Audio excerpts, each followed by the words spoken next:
Wahyu.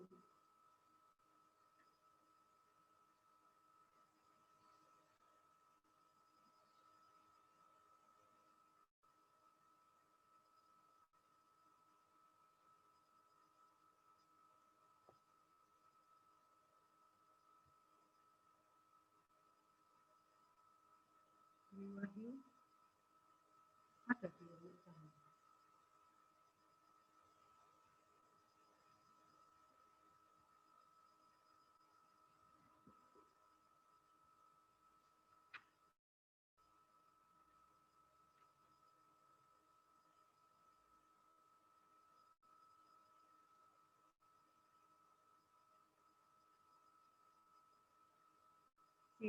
Masih Korea.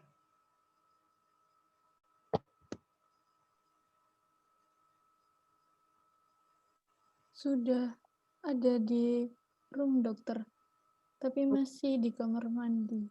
Oh, Iya, ke toilet maksudnya dokter.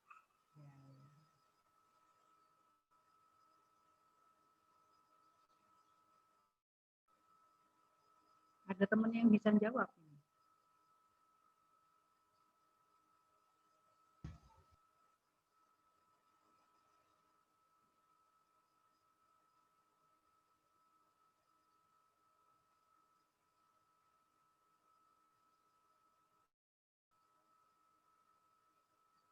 Ya, kalau di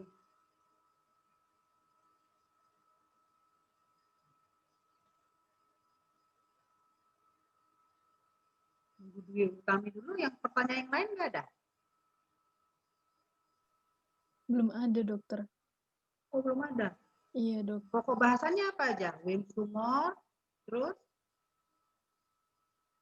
Wim tumor,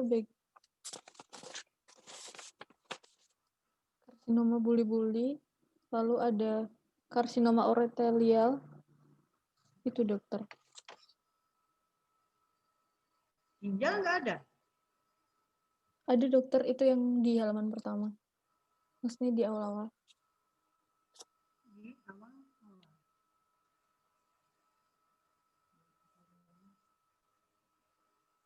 Apakah saya share screen untuk Ya. PPT-nya dokter? Saya kebalik sama dokter. Saya kuliah besok soalnya.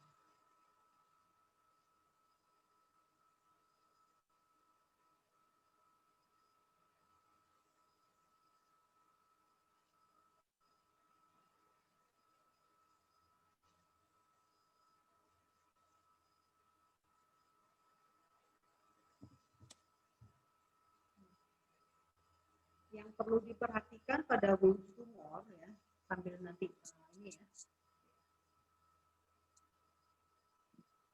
Jadi yang perlu diperhatikan pada Wim tumor itu pertama, hati-hati. Dia ini adalah tumor ginjal pada anak-anak ya. Tumor ginjal pada anak-anak itu banyak jenisnya. Coba yang lihat yang atas.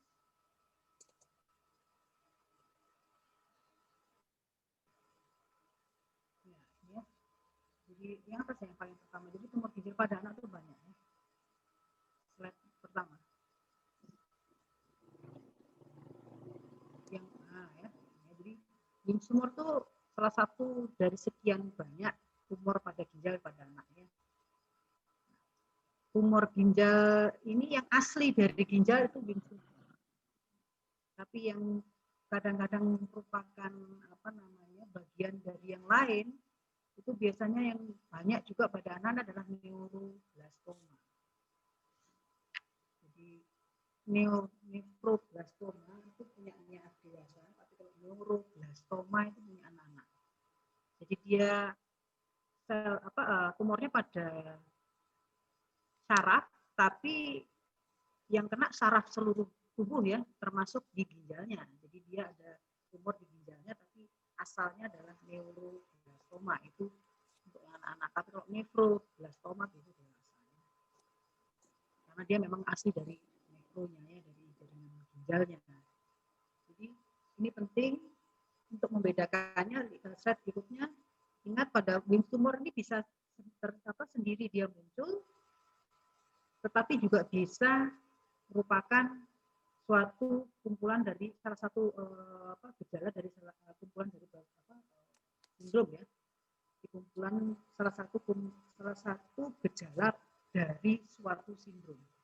Itu sebabnya dia bisa idiopatik, bisa merupakan herediter ya, atau bilateral familiar ini ya, karena terkait sindrom. Tapi mayoritas kalau dia utama dari ginjal biasanya non herediter. Slide berikutnya biasanya sindrom yang banyak terdapat tumor pada ginjal pada anak, ya ini ya, Beckwith-Wiedemann syndrome dan Weger syndrome. Ya. Slide berikutnya. Jadi kalau ada tanda-tanda slide yang sebelumnya. Jadi kalau ada tanda-tanda ada visceromegali, empalokel, ya jadi ada anak-anak kelainan genetik ya, kalian ketemu, mungkin dia datangnya karena retardasi mental, datangnya karena empalokel ya, tapi harus perlu juga dilihat bahwa apakah murni dia hanya kelainannya empalokel atau retardasi mental saja, tapi ataukah suatu sindrom. Jadi biasanya kita akan screening semuanya, jadi termasuk di abdomen, toraknya, terus kepalanya dilihat semua, jadi untuk melihat matanya juga dilihat karena untuk ini melihat apakah ini pasien ini mengalami sindrom tertentu ya. Slide berikutnya, ini proses metastase dari Wilms tumor bisa limfogen, bisa hematogen. Kalau hematogen bisa ke ini tadi ya. Kalau limfogennya pasti ya di para aorta ya. Yang paling dekat dengan dia hanya para aorta ya. Slide. Ini gejalanya 90% pasti mengeluhnya flemes ya, karena anak-anak tidak pernah mengeluh ya. Anak-anak di bawah paling banyak kan usia 5 sampai 4 tahun ya yang paling banyak. Jadi dia kan nggak pernah mengeluh, ibunya baru tahu setelah masanya sudah besar sekali. Jadi yang dikeluhkan oleh orang tuanya adalah flank mass atau abdominal mass. Untuk abdominal pain biasanya kita sulit ya, biasanya cuma rewel itu aja ya, anaknya rewel. Kalau ditanya sakit ya sakit semua ya pastinya. Terus kemudian ada hematuri, hipertensi ini juga kalau tidak sengaja pada saat dia kontrol ke dokter dia baru tahu kalau ternyata ada hipertensi pada anak ya. Slide. Penunjangnya untuk Wilms tumor memang bisa kita lihat karena memang ada massa pasti otomatis USG, CT abdomen atau IVU. IVU itu paling terakhir kalau tidak ada modalitas CT abdomen karena IVU yang seperti kita tahu dia hanya bisa kita melihat adalah anatomi secara sepintas, screening saja dan lebih ke arah fungsi traktus urinariusnya ya. Jadi untuk jaringan ginjalnya kita nggak bisa lihat dari IVU, tapi paling nggak kita bisa melihat sedikit ini masih berfungsi atau tidak. Tapi yang paling utama dari CT abdomen. Ya, slide.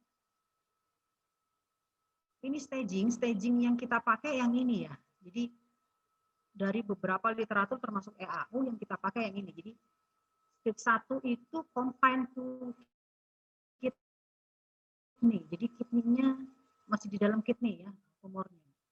Kalau yang stage 2 mungkin sudah kena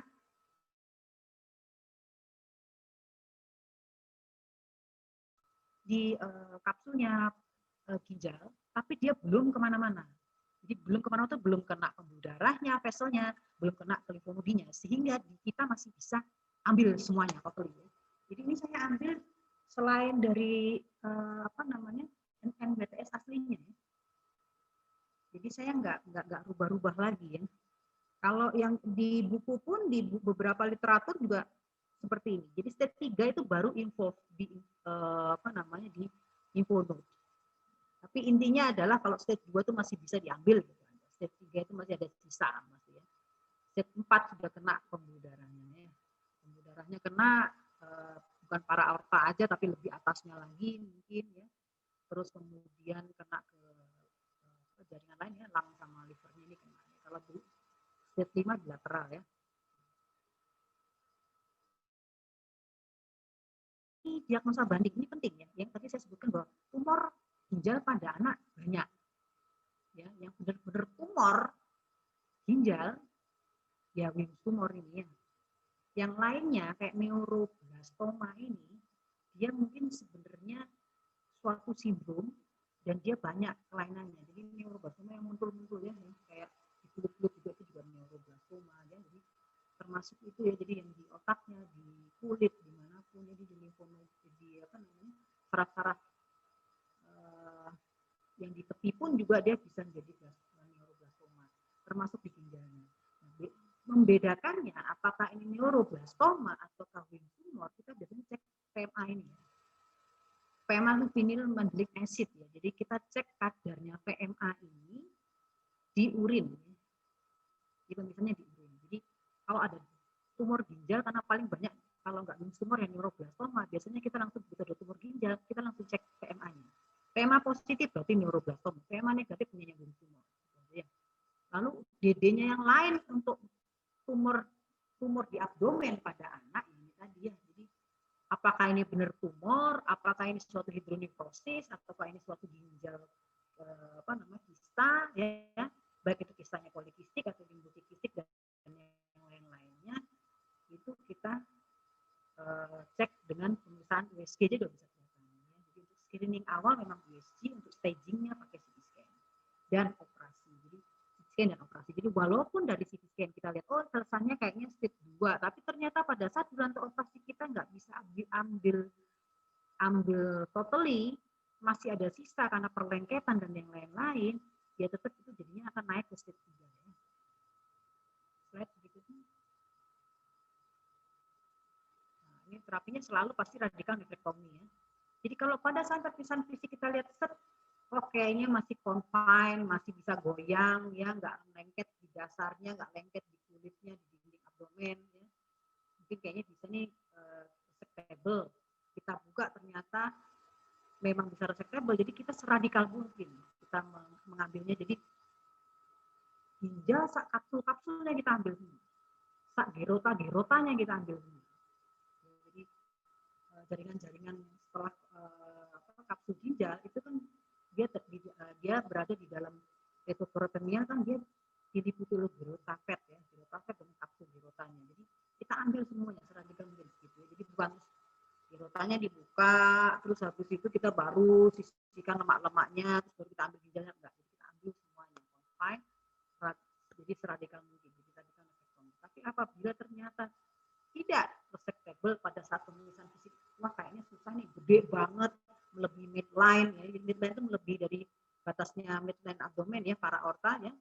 Kan di midline itu kan ada para aorta di tengahnya. Jadi kalau kira-kira perkiraannya itu dari CT scan melebihi midline, atau mungkin pada saat operasi atau pada saat pemeriksaan fisik kok melebihi ini ya, kayaknya kok mendesak ke arah ke sebelah kiri, abdomen sebelah kiri sampai ke lambungnya dan yang lainnya, kayaknya sulit dan lengket di dasarnya, kita nggak bisa goyang, berarti unresectable. Kalau unresectable biasanya yang bisa kita kerjakan adalah terapi aduvan. Terapi aduvan itu terapi tambahan sebelum operasi. Biasanya kita kasih kemo dulu. Kita kasih kemoterapi, harapannya tumor itu shrinking, jadi mengecil ya. Ukurannya mengecil, jadi tidak lebih dari para aorta lagi, tidak melebihi midline, agak menciut begitu. Lalu dia batasnya supaya lebih jelas. Ya, jadi di kemoterapi harapannya seperti itu. Lalu baru kita setelah kemoterapi kita evaluasi ternyata mengecil, baru kita menyatakan bisa operasi, baru kita operasi radikal nefrektomi lagi. Kalau ternyata unresectable tapi sudah kemoterapi tetap seperti itu juga, kadang-kadang kita kerjakan operasi hanya untuk biopsi. Jadi open biopsi untuk mengambil debulking, untuk mengurangi masanya dan mengambil jaringan PA-nya. Habis itu baru kita kemoterapi atau radioterapi. Tapi radioterapi responnya sangat jelek ya, nggak terlalu bagus ya. Kemoterapi pun juga nggak terlalu bagus ya. Kalau sudah unresectable, kecuali kalau sudah resectable. Intinya kalau untuk Ewing tumor sebisa mungkin diambil empuk-empukannya. Jadi intinya tumornya harus diambil semua saat ginjalnya habis, baru 4 year survival rate-nya lebih bagus. Jadi angka harapan hidupnya lebih baik. Tapi kalau masih ada sisa, itu yang susah.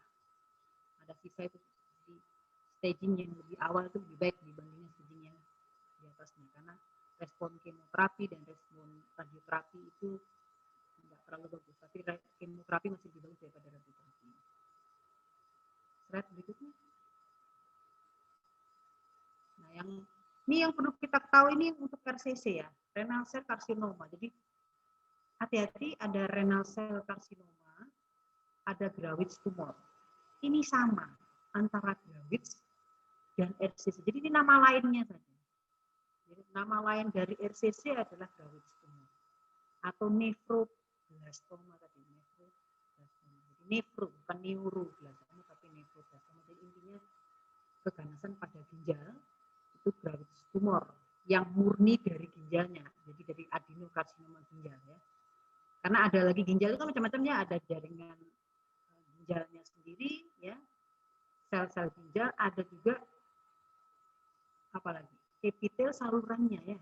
Kalau epitel salurannya masuknya di urotelial karsinoma, jadi bukan di Grawitz tumor atau RCC.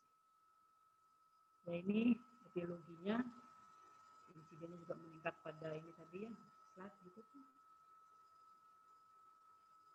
Nah ini kayak patologinya yang paling banyak clear cell ya, karena di sel-sel ginjal kan macam-macamnya, ada pemukul, ada yang lain-lain, jadi ini yang paling banyak. Dan bisa ini kan dari tubulus proximal ke distal bisa menembus kapsul ya, dan bisa juga sampai ke menembus ke urotelialnya ya.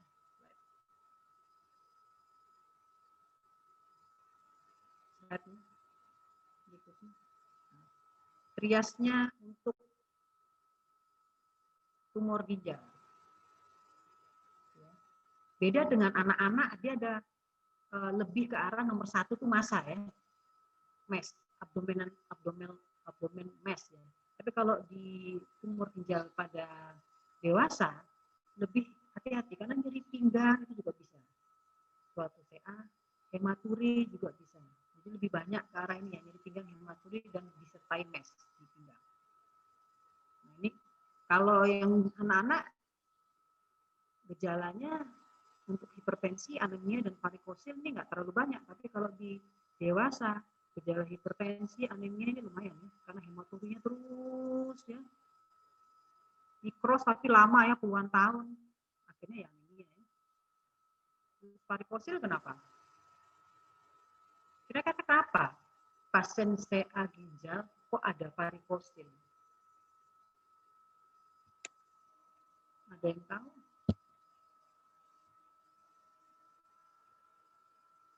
Ada yang tahu nggak?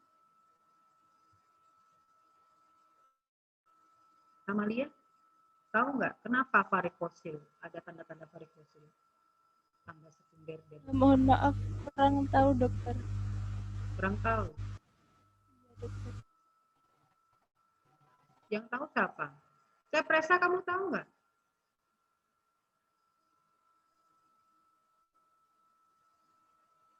Cepresa kenapa varikosil?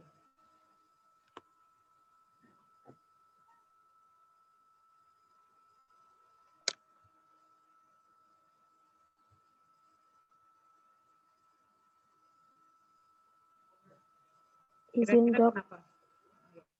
izin dok, Siapa ini? Dwi Wahyu dok.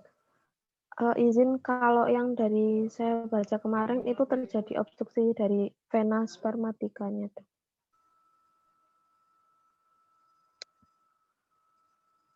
Putus-putus. Oh, punya saya yang nggak stabil. Kalau yang dari kemarin saya baca hanya sebatas tahu adanya obstruksi di vena spermatika dok. Kenapa? Vena spermatika di mana?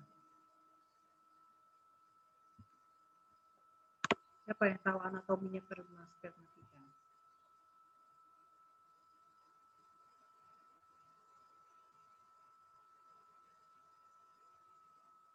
Alisa tahu?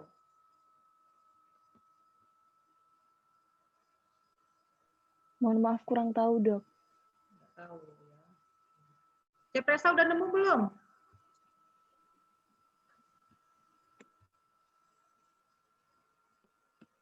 Cepresa udah nemu belum?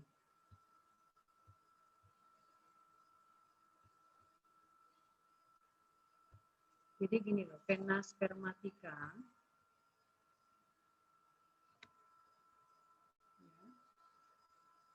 untuk yang sebelah kanan dia bermuaranya langsung ke vena.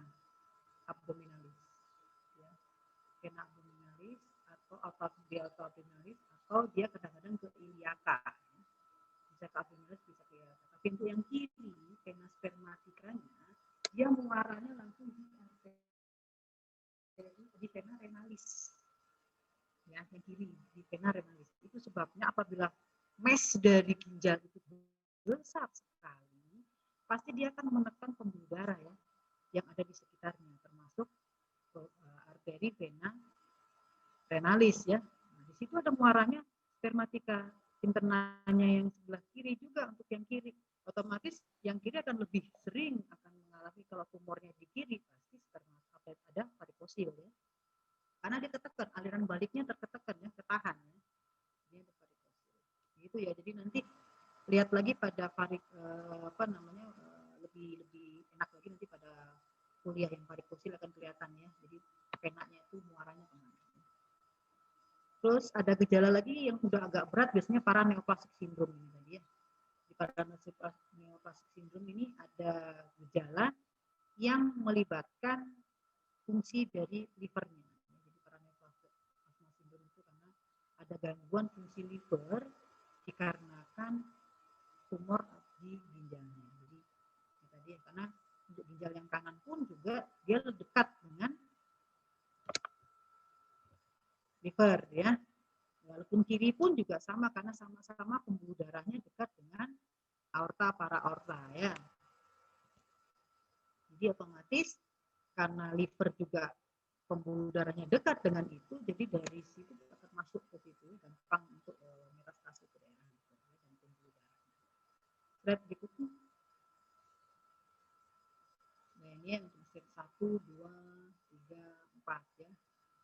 Nah, ini yang sebelah kanan, ya, yang kiri nggak kelihatan venanya yang dari spermatika, ya. Jadi nanti kalau yang kiri akan kelihatan bahwa dia akan nyabang begitu, ya, di dekatnya vena renalis gitu, ya, pas di cabang sebelum vena cava, ya. Penunjangnya bisa, ya nggak boleh lanjut.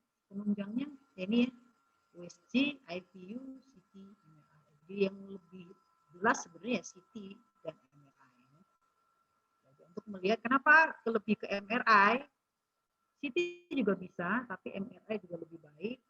Cuman kadang-kadang beberapa klinisi lebih familiar untuk membaca CT dibandingkan MRI. Tapi sebenarnya dua pemeriksaan ini sama baiknya, ya, karena MRI punya kelebihan, CT juga punya kelebihan, tetapi juga ada kekurangannya untuk CT. Karena kan MRI dia tidak terlalu banyak radiasinya, ya, tidak ada radiasinya. Lalu dia lebih confine untuk bisa melihat kelainan yang ada di soft tissue, ya. Jadi di pembuluh darah, di soft tissue-nya dia lebih baik, ya, dibandingkan dengan CT, ya. Jadi CT radiasinya tinggi, kemudian untuk soft tissue kadang-kadang dia nggak terlalu jelas, ya, tapi kita lebih banyak modalitas yang kita punya di beberapa rumah sakit, ya CT. Jadi ya CT ini yang paling umum, dan dokter lebih familiar, beberapa kondisi lebih familiar dengan CT. Dan IPU sama seperti Wim Sumur tadi, bahwa itu hanya screening awal apabila kita tidak mempunyai dua modalitas ini, CT dan MRI. Tapi sebaiknya untuk melakukan tindakan atau untuk terapi tetap harus menggunakan CT atau MRI. Slide.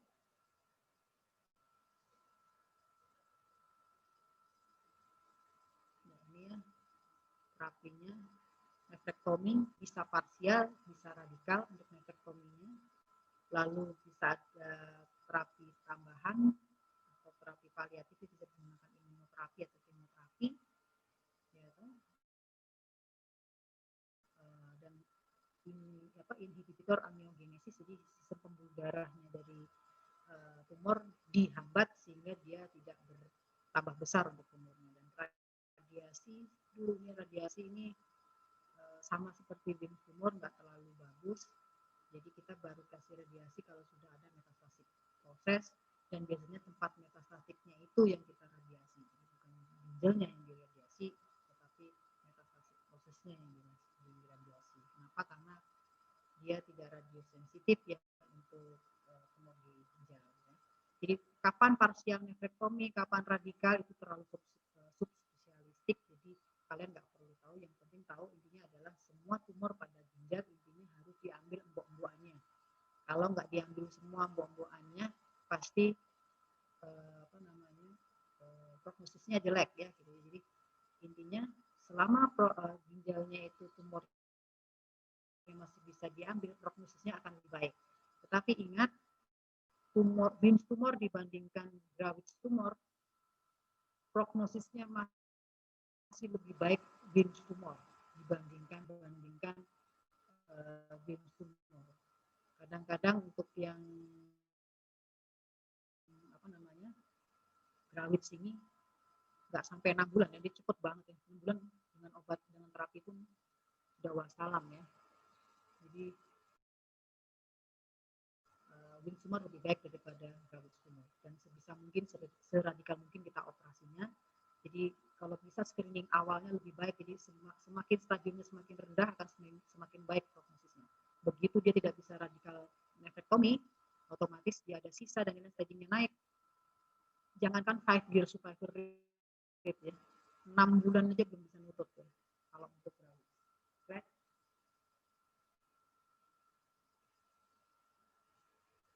Yang berikutnya karsinoma urotelial. Jadi kan di ginjal juga dia punya sel ginjalnya, juga punya epitel yang di salurannya ya, yang di pelvis, yang di calyx ya, itu kan urotelial ya, yang menyusun saluran itu adalah sel-sel urotelial. Jadi bisa mengalami karsinoma urotelial juga untuk di pelvis renalis dan di ginjalnya juga.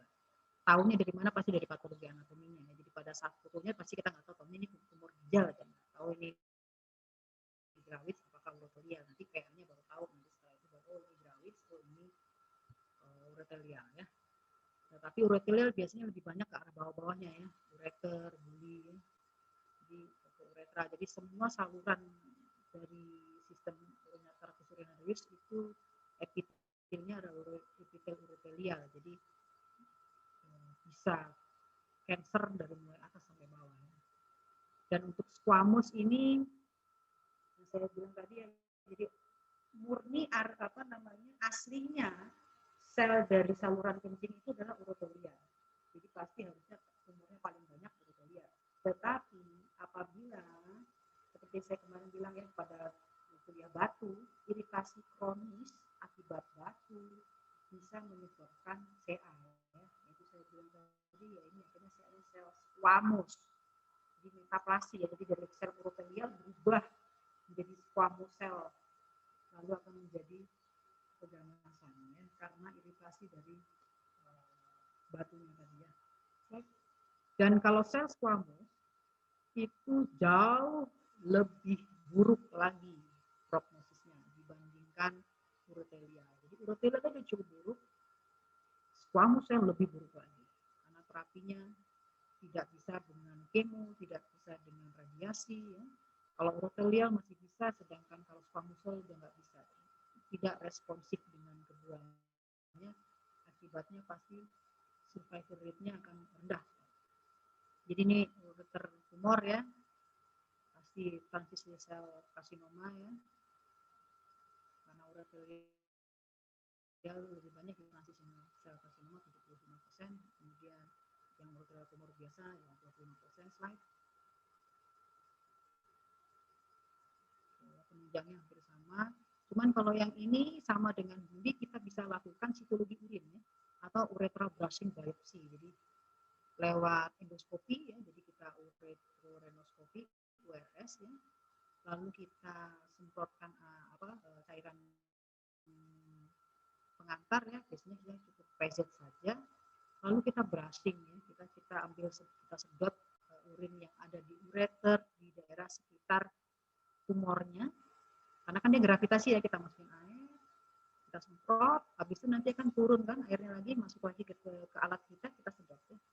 Sedot, harapannya pada saat aliran air itu tadi ada epitel yang nyangkut di air sehingga bisa kita lakukan pemeriksaan patologi anatomi ya.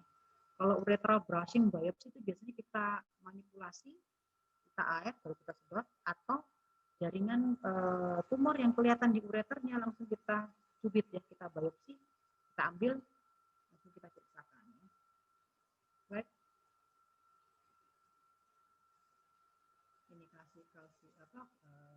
stagingnya dari pelvis dan ureter cancer. Slide. Penata laksanaannya sama ya. Jadi kalau di pelvis renalis atau di kalix ureteral karsinomanya, operasinya ya pasti semua ya, ginjal saureternya diambil semua dari atas sampai bawah ya. Jadi walaupun tumor ureternya itu ada di ureter proksimal atau di media, tapi kalau untuk terapinya ya diambil dari ginjal sampai bawah, sampai yang di dekat nempel di kandung kencing, ya kan? Ureter itu dari mana sih? Kan dari ginjal sampai ke kandung kencing. Jadi dari mulai ginjal sampai ke kandung kencing yang diambil semua. Jadi enggak terus karena tumor ureternya itu di tengah, diambil tumornya situ aja, terus habis itu nanti ginjalnya dipasangin sama yang lain, enggak. Jadi ginjalnya ditinggal itu juga enggak. Jadi ginjalnya diambil semua ureternya sampai ke bladder cuff, itu sampai bladder yang percabangannya ya, yang masuk ke dalam kandung kencing itu yang diambil semua. Parsial uretrektomi dikerjakan apabila kanan kiri ya. Jadi misalnya single kidney ya, atau misalnya ginjal kontralateralnya bermasalah, baru kita memang parsial, hanya untuk ambil tumornya saja lalu sambung lagi. Tapi kalau masih ginjal kontralateralnya bagus, yang pasti kita kerjakan adalah nefrouretektomi, semua diambil. Baik.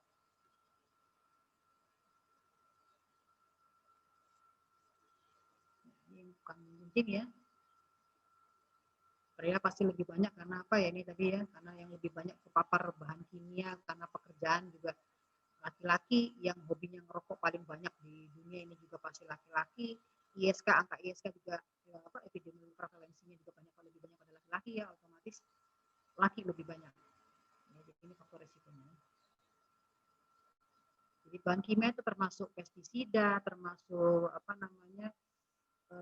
kerja di pabrik ya, asapnya pabrik, termasuk juga ini mebel ya, pekerjaan mebel, pestisida ya, itu juga bahan kimia. Jadi paparan itu bisa meningkatkan risiko pada kanker kandung kencing. Slide berikutnya. Riasnya ya, ingat ya, painless intermittent hematuria. Ini khas untuk tumor bulu ya. Ada hematuria intermittent painless, tidak ada nyeri. Ya, tapi kalau tumor ginjal hematuria ada nyeri pinggangnya, ada mesnya. Ya, jangan lupa. Jadi trias-trias ini tadi jangan lupa diingat-ingat.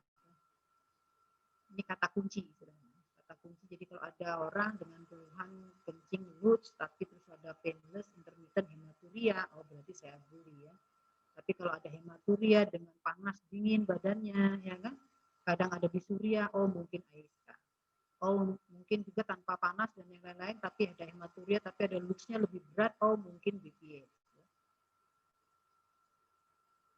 Kalau keluhan-keluhan yang lain ini saya bilang advance itu misalnya untuk yang bisa juga untuk saya buli untuk yang advance sudah kena ke ke ureternya, sudah kena ke prostatnya, memang ada keluhan-keluhan luts, ada keluhan-keluhan ke ke ginjalnya, nyeri pinggang itu bisa. Jadi tergantung dia menginfiltrasi organ lainnya apa ya, termasuk susah BAB, kan kandung kencing juga dekat dengan rektumnya. Pemeriksaannya di manual buli ya, jadi dari rektal pulse kita lihat prostat dan atasnya masih kadang-kadang bisa kita raba buli posterior, bladder posterior, atasnya kita melihat anterior buli ya, dan dengan gandum ya, superior buli. Jadi macam di manualnya untuk pemeriksaan ginekologi ya, untuk kandungan ya. Cuman bedanya kalau di manualnya kandungan kan dari vaginal pulse, sedangkan kalau untuk di manualnya untuk urologi adalah dari rektal pulse dan abdomen. Slide berikutnya. Nah ini penting juga sama seperti yang di ureter tadi, kita tetap sitologi urin, tapi sitologi urinnya yang kita ambil jaringan urin yang dari kandung kencing ya. Sitologi urin ini tidak harus seperti yang tadi. Kalau untuk ureter yang untuk mengambil sampel sitologi urin otomatis kita dengan cara operasi. Jadi sheetnya didekatkan dengan tumornya, baru kita washing, terus kita ambil cairannya. Dengan sitologi urin karena dia letaknya di inferior, jadi otomatis pengambilan sitologi urin tidak perlu menggunakan operasi, cukup dengan pemeriksaan pengambilan sampel urin seperti biasa, urin kencing biasa pagi hari ya, urin kencing pagi setelah aktivitas pagi habis bangun itu langsung diambil sampelnya sitologi urin. Jadi urinnya diambil, lalu medianya biasanya alkohol ya, alkohol 70% kalau nggak salah, dan selama 3 hari berturut-turut. Jadi pagi ini kencing, besok paginya juga dicek ada nggak sel yang mengandung tumor ya.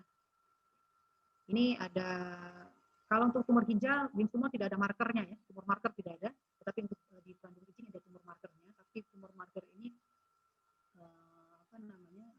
sensitivitinya juga nggak terlalu baik dan biasanya ini jarang sekali ya di Indonesia. NNP22 ada di Indonesia tapi hanya beberapa yang punya, mungkin Progia punya, BTA kayaknya nggak punya ya, banyak orang nggak punya kok ini labnya ini. Jadi kalau ada ini boleh silakan kita pakai screening untuk tumor marker dari urin ini BTA atau NNP22. Flow cystometry hanya untuk melihat seberapa besar impact-nya pada ini, pada saluran kencing bawahnya, ya. Hanya untuk melihat komplikasinya ya dari loops-nya, jadi flow cystometry. Dengan sistoskopi biopsi itu diagnosis yang lebih di atas sitologi urin ya. Jadi sama kayak kita pap smear ya. Pap smear itu screening ya kan, nanti kalau misalnya pap smear-nya aneh atau merasa ada benjolan yang biasanya kita bukan lagi pap smear, dia langsung biopsi ya. Jadi sama ini screening awalnya pakai sitologi urin atau pakai tumor marker NNP22 atau BTA. Untuk diagnosisnya pastinya ini CA apa enggak ya, sistoskopi dengan operasi itu di biopsi ya. Sama kayak yang tadi di ureter tadi dengan brushing dan biopsi ya. Di biopsi, okay. Untuk stagingnya tidak bisa menggunakan biopsi, stagingnya tetap dari hasil biopsi dikombinasi dengan CT ya, hasil CT. Sama kayak tadi IQ lebih rendah dibandingkan CT, jadi kalau tidak ada modalitas CT kita bisa menggunakan IQ. Jadi biasanya kalau ada massa dibully biasanya kita kelihatan filling defect ya, filling defect yang tidak beraturan di dindingnya ya. Batu biasanya kalau ada batu biasanya filling defect-nya akan otomatis lebih halus, lebih rata. Kalau massa dia kan di non opak, namun ada filling defect pada saat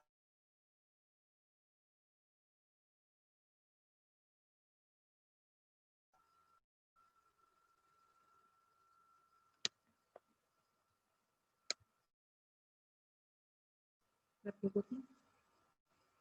Ini ya, jadi lapisan-lapisan dari buli ya, dari yang pertama epithel yang mukosa yang paling depan sampai yang paling belakang yang dekat dengan retroperitoneal ya. Jadi ini ya ada sampai ke lapisan mukosa apa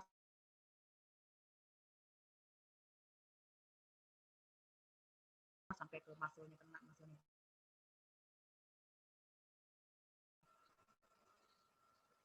Berikutnya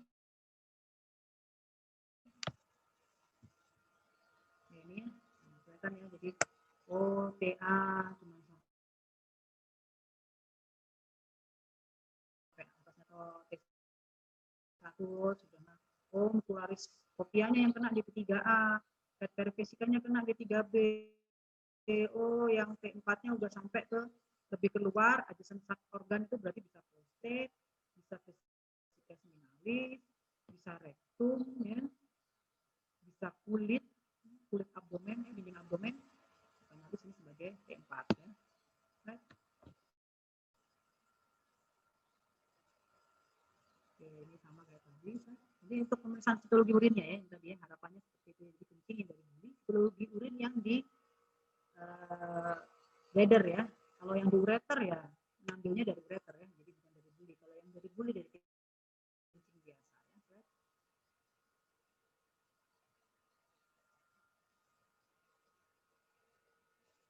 Oke, ini artinya ya cukup dibaca saja biar tahu bahwa otomatis sama seperti fungsinya seperti ginjal yang tadi ya, bahwa embok-emboknya tumornya harus dihabiskan. Cuma bedanya kalau yang lain-lain itu yang di ginjal berarti tumor sak ginjalnya dihabiskan sebisa mungkin, seradikal mungkin.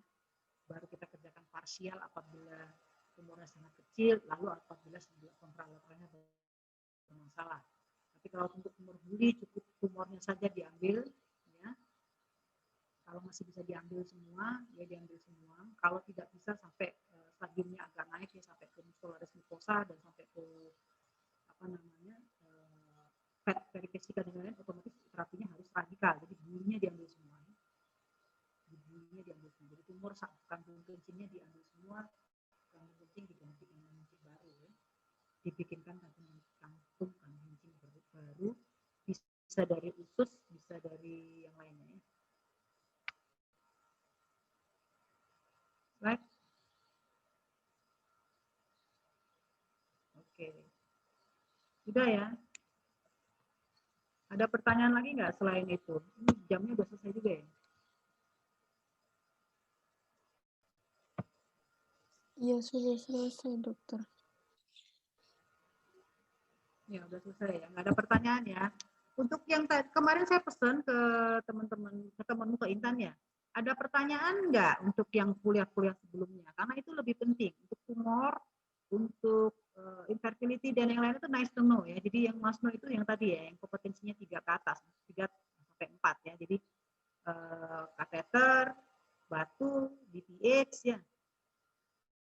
Terus apa namanya sirkumsisi ya kan. Infection itu tinggi. Jadi kalau ada pertanyaan tentang itu monggo ya. Ada waktu 5 menit nggak Intan? Kalau ada pertanyaan cukup 5 menit aja. Habis itu kalau nggak ada pertanyaan ya udah nggak apa-apa. Lanjut ke kuliah yang lainnya. Habis ini ada kuliah apa? Kosong, dokter. Jadi kalau dipakai nggak apa-apa. Okay. Ada pertanyaan nggak untuk yang kuliah-kuliah sebelumnya? Kateter itu penting karena kalian pasti pakai kateter ya. Pasti akan pasang kateter, nggak mungkin enggak gitu ya. Nggak ada dokter yang nggak pasang kateter sebelumnya. Kecuali nanti nggak koas, nggak intensif, ya. Mungkin nggak pasang kateter ya. Tapi kayaknya sekarang wajib kan intensif. Ya.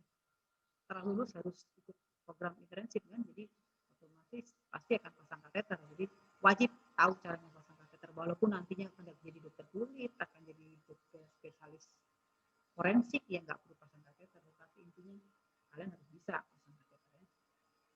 Jangan kalah sama perawat ya. Pasang kateter pasti sebisa mungkin sesmooth mungkin. Smooth mungkin dan pastikan bahwa seluruh kateter ujungnya sudah masuk ke dalam buli. Jangan sampai asal kita memasukkan, oh cukup setengah aja, oh cukup sepertiga aja, ternyata dia tidak masuk ke dalam kandung kencing sehingga pada saat pemasangan kunci kateter balonnya ternyata tidak di dalam kandung kencing, otomatis akan melukai uretra. Betul uretra. Itu yang nggak boleh ya. Jadi pastikan bahwa ujung kateter sudah masuk di kandung kencing baru dikencing.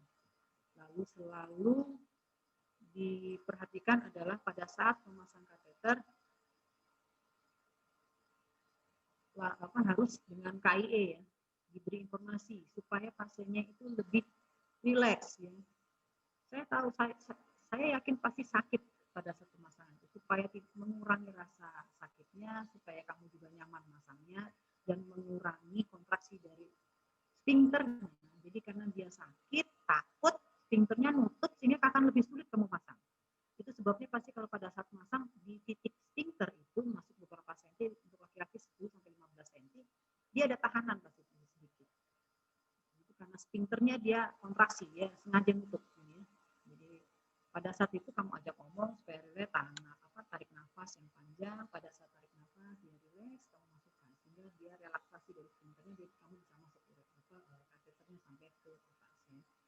Intinya smooth, jangan terlalu dipaksa karena nanti ternyata bukan sphincter, ternyata itu struktur kan repot ya, malah menjebolkan strukturnya juga nggak baik ya.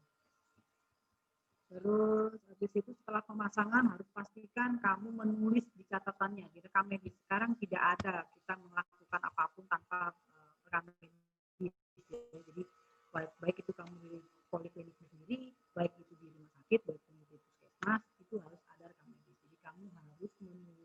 tuliskan nomor berapa kateter yang kamu pasang, lalu berapa volume penguncinya, balon kateter yang kamu masukkan penguncinya itu berapa cc harus kamu tuliskan, tanggalnya, lalu pada saat setelah dilakukan pemasangan sudah apa belum kamu tulis inisial urin, itu penting ya. Pada saat kamu pasang akhirnya keluar kencingnya berapa. Ya. Kalau ternyata tidak ada kencing yang keluar, bisa jadi dia anuria, bisa jadi dia false root, salah jalan juga bisa ya. Jadi ada dua kemungkinan. Tapi kalau retensi dia pasang, begitu dipasang pasti akan keluar produksi kencing yang banyak ya. Kapasitas kandung kencing 500 cc untuk orang dewasa normal. Kalau lebih dari situ berarti dianggap retensi ya. Jadi kalau keluar ternyata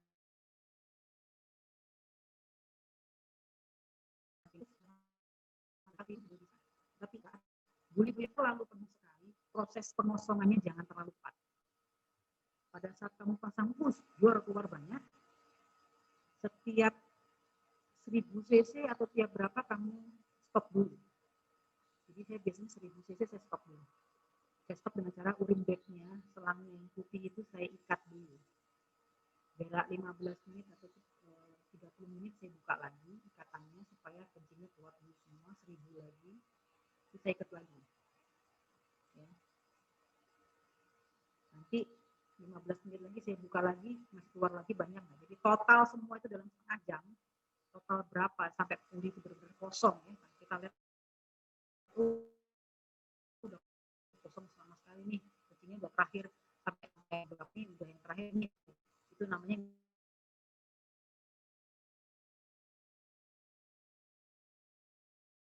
inisial urin. Pertama kali keluar tuh berarti total tadi ya. Kenapa? Kalau kita langsung buka saja, isinya ternyata bulunya setinggi umbilikus ya. Begitu kita keluarin ternyata 4000 cc. Kalau kita tidak bertahap mengeluarkannya, yang kita takutkan adalah dia akan mengalami hematuri post expatio ya, bis melahirkan itu perdarahan, sama juga dengan kandung kencing yang kalau sudah dikeluarkan secara mendadak juga bisa mengalami hematuri ya. Hematuri, lalu kemudian bisa juga jadinya akhirnya apa yang terjadi?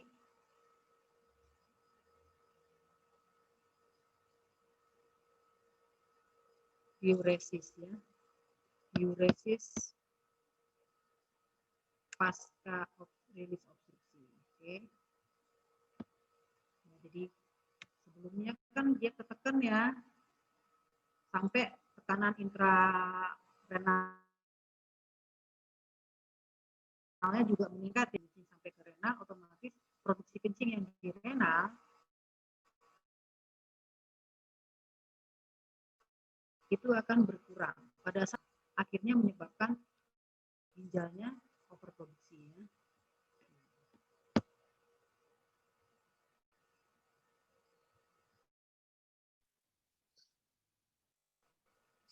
Dokter, mohon maaf, dulu waktu kuliah anatomi ada pertanyaan yang belum dikonfirmasi secara jelas, apakah boleh dibahas, Dok?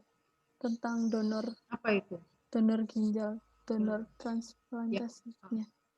Donor transplantasi ginjal kenapa? Sebentar, Dok.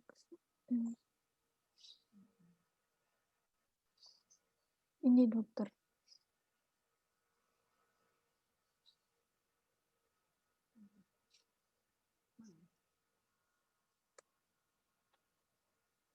Untuk pertimbangan anatomis yang didonor bagian dekstra atau sinistra. Misal seperti tadi kan ada yang diambil seluruhnya, Dokter. Itu kalau donor ginjal bagaimana, Dok?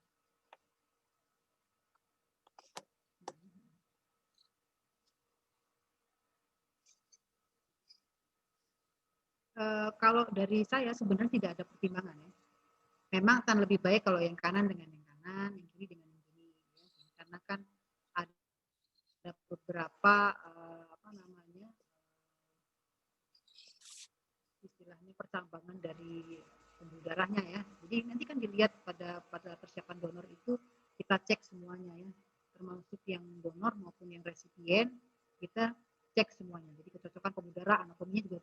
selain juga kecocokan dari genetik, kecocokan dari sel-selnya dan lain-lain, juga dia kita cocokkan juga dengan organnya. Jadi kalau terlalu banyak percabangan tapi sebenarnya nggak masalah, walaupun banyak percabangan pun kita masih bisa tutup. Dan kita naruhnya gitu, jadi bukan berarti itu otomatis kalau yang kanan ditaruh, nggak penting lokasinya, yang penting itu fungsinya. Dia berfungsi sebagai ginjal, berfungsi sebagai penyaring racun dan segala macam. Karena kita taruhnya pun juga tidak seanatomis mungkin kan gitu. Jadi bukan berarti donor ginjal yang kanan harus diletakkan di daerah dekatnya liver juga kan, nggak di situ gitu. Jadi tempatnya masih bisa yang di lain-lainnya. Jadi biasanya kita letakkan malah di abdomen ya, malah kadang-kadang di kakung pelvis ya, karena pembuluh darahnya kan kita nggak mungkin ureter dan pembuluh darahnya kita ambil semua ya. Jadi biasanya karena pendek, jadi kita taruhnya juga di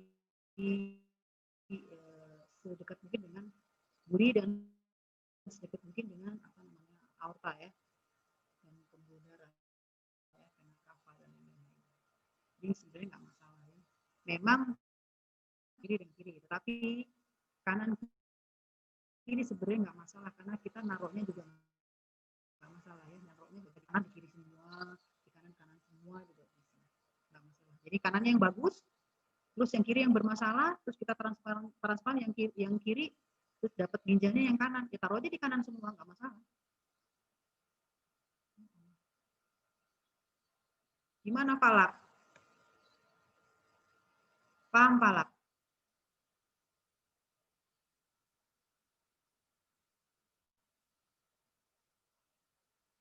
Palak Agastya paham? Ada. Ada. Paham Palak? Insya Allah paham dok.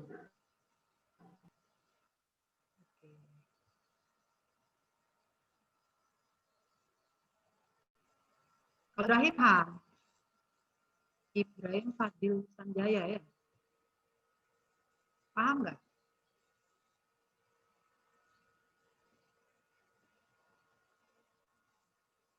Oh, paham dok.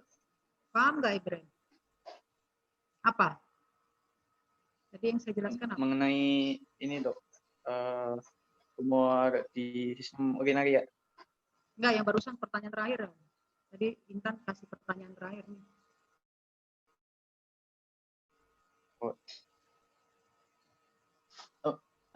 Dok, saya disuruh masak dok. Disuruh masak. Dah, kok disuruh masak? Mamanya apa siapa tuh yang nyuruh masak? Pacarmu? Ini. Mengenai itu dok, tadi transplantasi ginjal ya, yang kontralateral. Boleh nggak dipasang di sisi yang lain ya? Oh iya. Alisa paham nggak? Insya Allah dok. Paham. Okay. Ya, apa? Jadi tadi transplantasi ginjal itu kita tidak menghitungkan rotasinya, asal fungsi ginjal yang kita transplantasikan itu bisa transplantasikan itu bisa tepat seperti itu dok. Tapi alangkah baiknya jika kanan ditaruh di kanan, kiri taruh. Ya, tapi tidak patokan ya, saklek harus ya.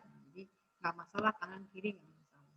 Karena kita pun akan meletakkan organ donornya itu pun ke resipien, dia tidak seanatomis ya, tidak terlalu anatomis banget, nggak harus letaknya harus di anatomisnya, dia berada di setinggi L sekian, itu kita taruhnya di situ enggak. Jadi malah tidak anatomis. Jadi yang penting berfungsi saja. Mau kanan mau yang di kiri terserah. Ditaruh di kanan semua juga boleh, taruh di kiri semua boleh, taruh di abdomen pun boleh. Jadi kanan kiri nggak masalah. Yang penting dia berfungsi dan tidak alergen dan cocok dengan resipiennya. Permisi dokter, izin bertanya. Ini siapa nih?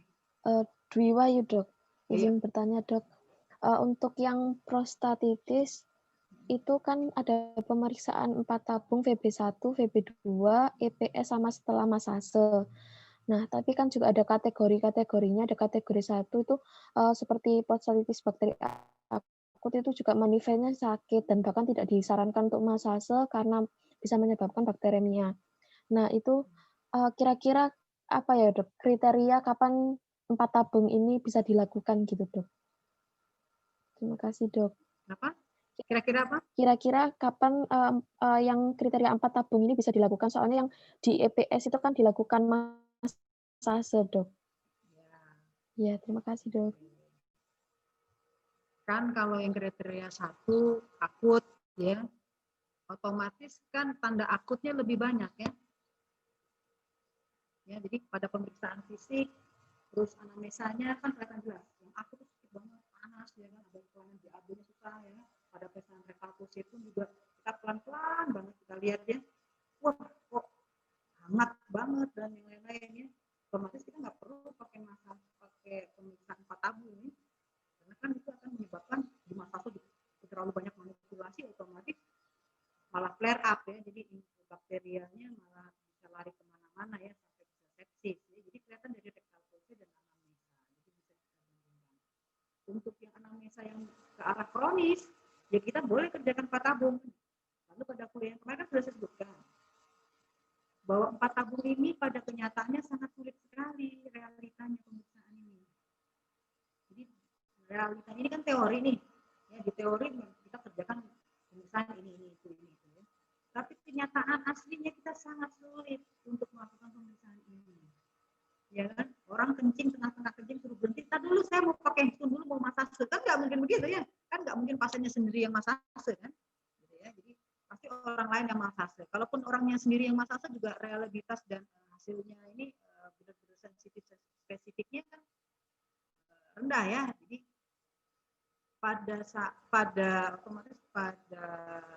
kenyataannya pemeriksaan ini sulit, jadi hanya teori saja. Jadi tidak semua laboratorium juga punya, karena teknisnya, teorinya begitu, tapi teknisnya yang susah.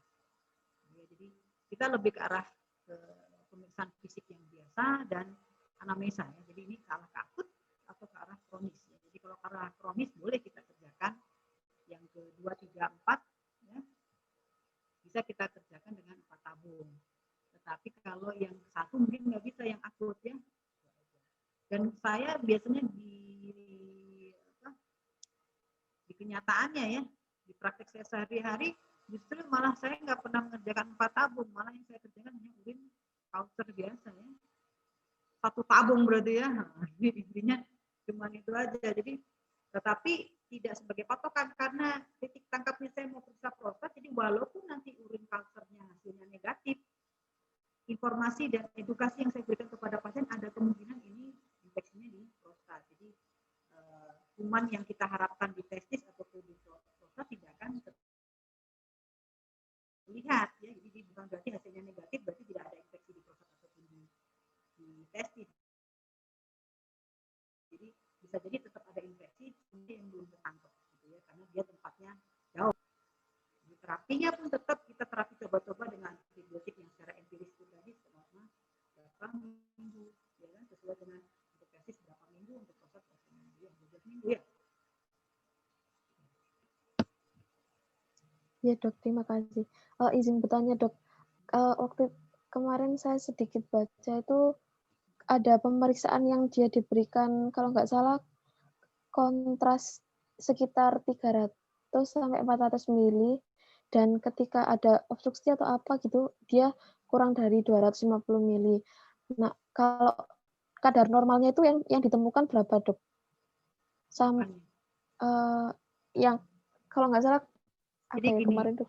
Untuk organ tertentu ya, jadi untuk pemeriksaan radiologi, jadi ini harusnya bertanya di radiologi ya. Pertanyaan ini untuk kontras itu di radiologi, jadi subtopiknya ini radiologi. Cuman saya beritahu secara logika dan secara keilmuan yang saya paham saja bahwa untuk pemeriksaan penunjang dengan kontras, tiap pemeriksaan berbeda-beda dosis kontrasnya. Jadi untuk buli-buli itu akan berbeda, untuk uretrogram dosis kontrasnya akan berbeda, IV juga berbeda, CT scan juga berbeda, untuk anak-anak juga berbeda, dewasa juga berbeda. Lalu dari anak-anak dewasa pun juga akan dibagi lagi dengan fungsi fungsi ginjal yang masih cukup lumayan dengan fungsi ginjal yang agak-agak naik sedikit, lalu kemudian ada komorbid tertentu. Jadi misalnya gini, kontras itu kan racun buat ginjal ya, jadi dia tidak nefrotoksik ya otomatis ya. Jadi untuk fungsi ginjal yang masih di bawah 1 dengan GFR yang masih baik, mungkin masih bisa kita kasih full dose. Jadi 1 sampai 2 mililiter per gram per badan ya. Tapi untuk anak-anak akan berbeda lagi, bisa setengah. Nah, itu untuk ginjal. Tapi untuk buli-buli akan berbeda karena ginjal itu kan karena dia nefrotoksik, otomatis dosis kita rendahkan. Tapi kalau untuk buli-buli, dosis kita gedekan nggak apa-apa karena kan dia nggak masuk ke ginjal. Harapannya cuma dikandung kencing. Kenapa? Dari saluran ureter dia punya klep. Dikandung kencing punya klep. Jadi kalau dia diisi dia akan nutup supaya tidak refleks. Itu mekanisme namanya fisiologis dari tubuh manusia. Jadi kalau dia nggak ada HN, nggak ada hidronephrosis, nggak ada infeksi, nggak ada pur, nggak masalah. Kontrasnya akan lebih banyak di situ. Ya. Kalau uretra pasti lebih pekat, buli lebih pekat. Gitu ya. Mungkin itu aja ya dari saya, soalnya saya ada panggilan ini. Nanti kalau ada tambahan pertanyaan, WA aja nggak apa-apa ya, nanti minta nomor saya di Intan ya. Itu ya Intan. Iya dokter, sudah Ya, saya terima share dok. kasih. Ya, terima kasih dan saya mohon maaf atas keterbatasan saya dan kekurangan saya. Mudah-mudahan bisa bermanfaat. Assalamualaikum warahmatullahi wabarakatuh. Waalaikumsalam. Waalaikumsalam warahmatullahi wabarakatuh.